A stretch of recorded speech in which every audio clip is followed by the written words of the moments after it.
Monsieur le Président de Basket Plus, donc Monsieur Joseph Lopez, Président de CID, Professeur Abdoulaye Sakho, Directeur général de l'Institut EDGE, Docteur Nala Sosé, honorables invités, Mesdames et Messieurs. C'est vraiment pour moi un grand plaisir de me retrouver ici dans cet amphithéâtre de l'Université Gaston Berger, investi de la confiance du monde universitaire saint-lusien.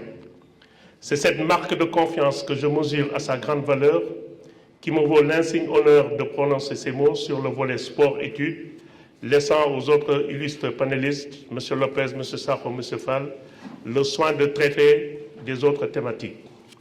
C'est également pour moi, avant de continuer mes propos, de féliciter tous les membres et les dirigeants de Basket Plus, au rang desquels le président, Insar, pour leur belle initiative qui regroupe ici, sur cette terre de Saint-Louis, ceux et celles qui ont écrit les plus belles pages de l'histoire du sport de cette université.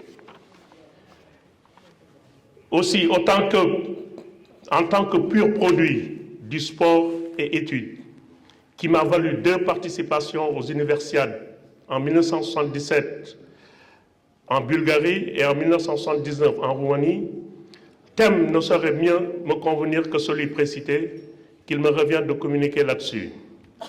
Il n'est point besoin de démontrer devant cette auguste assistance qu'une bonne éducation constitue la base de la formation de l'enfant, tant au niveau scolaire que sportif. Cette assertion témoigne du link qui existe entre le sport et les études.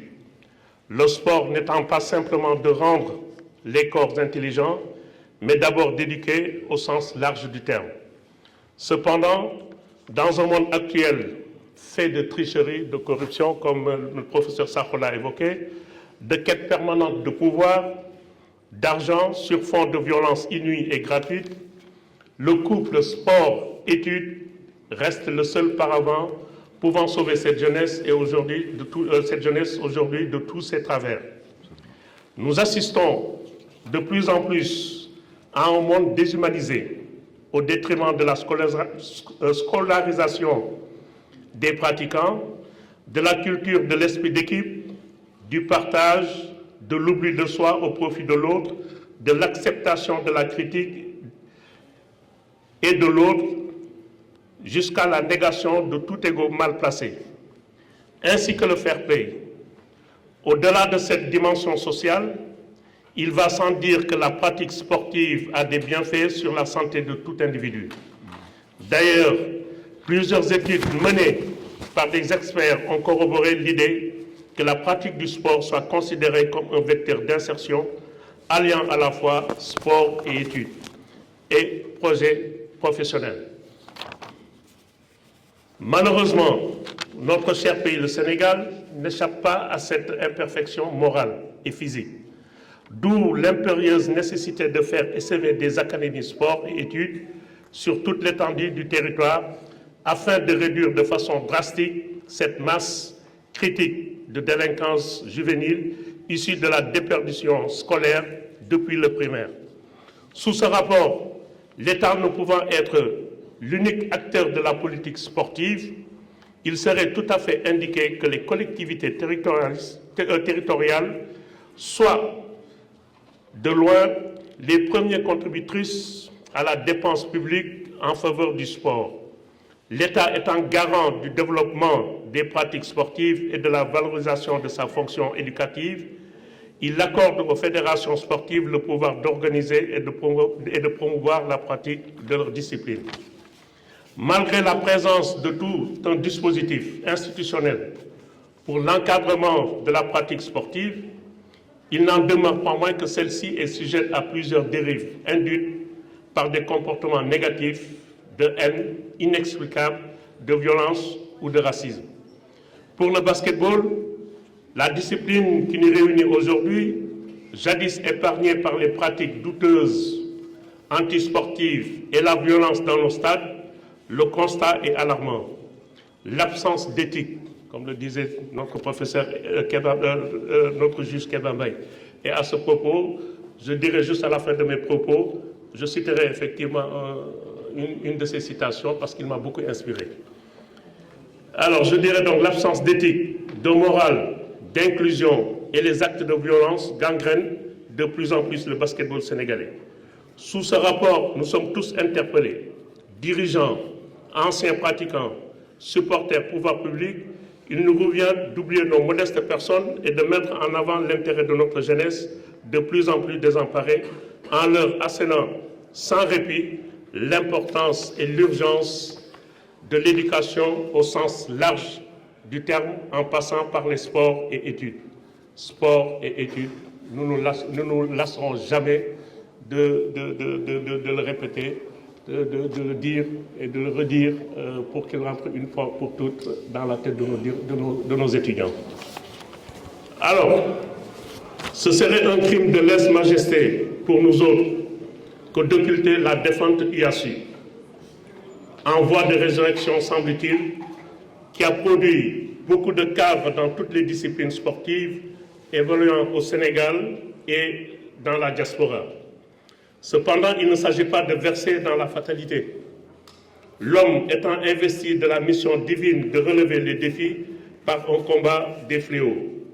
Deux mesures qui semblent indispensables et urgentes pour un retour à l'orthodoxie, les études à doubler de la pratique de sport dans toutes ses composantes. Il revient au pouvoir public de renforcer le dispositif législatif pour plus de transparence dans la gestion des disciplines sportives, plus d'éthique, plus de morale, plus de démocratie.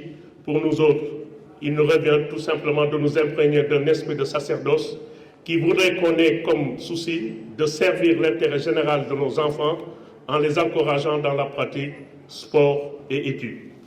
Alors, je vais m'arrêter un tout petit peu pour parler de mon cas, parce que c'est l'exemple type de sport-études. J'ai commencé le sport, le basket, parce qu'on faisait tout, basket, football, natation, athlétisme, à 9 ans, 10 ans, à l'école. Et ensuite, dans un club de la Jeanne d'Arc. Alors pourquoi je voudrais juste citer mon exemple ou retracer tout simplement ma vie pour que les gens s'aperçoivent que le sport et études vont ensemble et comme disent Basket Plus, sport et études, c'est la clé de tout succès. Nos illustres prédécesseurs, dans leur communiqué, nous ont parlé effectivement des difficultés que les uns et autres ont, surtout les sportifs de haut niveau. Mais moi, je me félicite d'être allé dans un club comme la Jeanne d'Arc, avec à la tête de ce club, un professeur Mamoudou Sow, qui nous imposait à chaque fin de mois d'amener nos bulletins de classe pour savoir effectivement si nous avions la moyenne ou pas. Si on ne l'avait pas, il nous était impossible de continuer le sport. Et les gens à l'époque qui disaient que le sport et les études ne pouvaient pas aller ensemble, je leur dis non, c'était tout à fait possible. Je me levais à 5h, 6h du matin pour aller faire mon footing. Je revenais, j'étudiais et j'allais à l'école. Le soir, on allait à Saint-Michel pour nous entraîner, et ça pendant 10, 15 ans, 10, 12 ans. On a eu notre bac à 18, 19 ans et on a été champion d'Afrique aussi dans ces zones-là, à 18, 19 ans. Sans le sport, il m'aurait été impossible, effectivement, d'achever ou de réaliser, effectivement, ces exploits sportifs.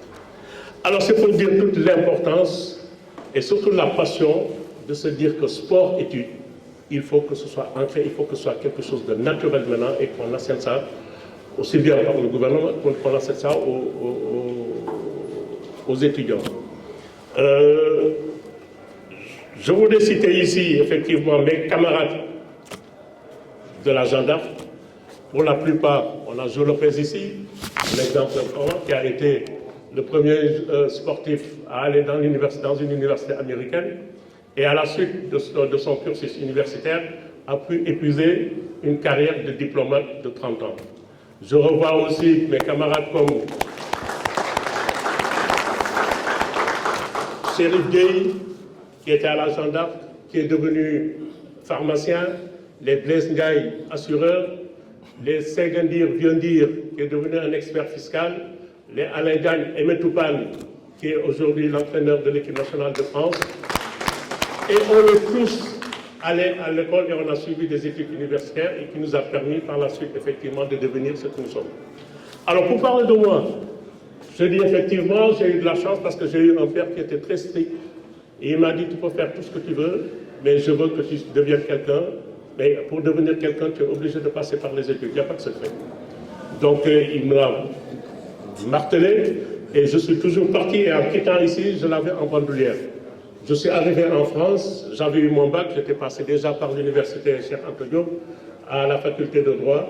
Et en arrivant en France, j'ai été contacté par le premier club de France, Villeurbanne, à l'époque, qui jouait la Coupe d'Europe et qui était champion depuis, qui a eu au moins 10-15 titres. J'ai vu le pape des entraîneurs, M. André Duffière, qui m'a dit, parce qu'il est venu me voir, parce que j'étais parti en France suite à une opération, et il est venu me trouver à la clinique pour me dire que j'ai su que vous étiez là, et je voudrais qu'à la suite de cette opération, que vous venez à Villeurbanne, parce que nous sommes intéressés par votre profil.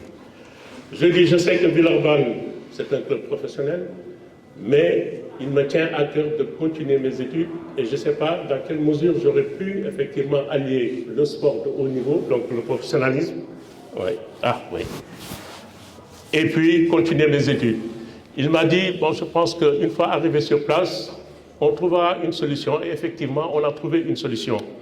Je suis arrivé à Lyon, je lui ai dit que je devais faire des études comptable, mon père était comptable aussi, donc je suis allé dans cette voie, mais je lui ai dit que je ne pouvais pas assurer les entraînements des professionnels. Donc il tenait tellement à moi qu'il m'a dit, bon ben on prend tout en charge, tu vas faire tes études, mais tu viens t'entraîner que le soir, mais malheureusement, je ne pouvais pas assurer les 2 entraînements quotidiens. Je dis, je fais l'option des 2 premières années de m'entraîner régulièrement avec vous, mais d'avoir la possibilité de jouer avec un club que le week-end. Donc le samedi, j'allais jouer au Stade Auto-Lyonnais, mais par contre, j'ai continué mon cursus scolaire qui m'a permis d'obtenir le DECS, donc le diplôme d'études comptables supérieures, avec les certificats économiques, juridiques et comptables. Ouais. Et c'est à la suite de ce diplôme que je suis allé épouser une carrière professionnelle en tant que telle, puisque lui, en partant à Limoges, il m'a dit qu'il ne me laissait pas à Villeurbanne et qu'il m'a amené à Limoges.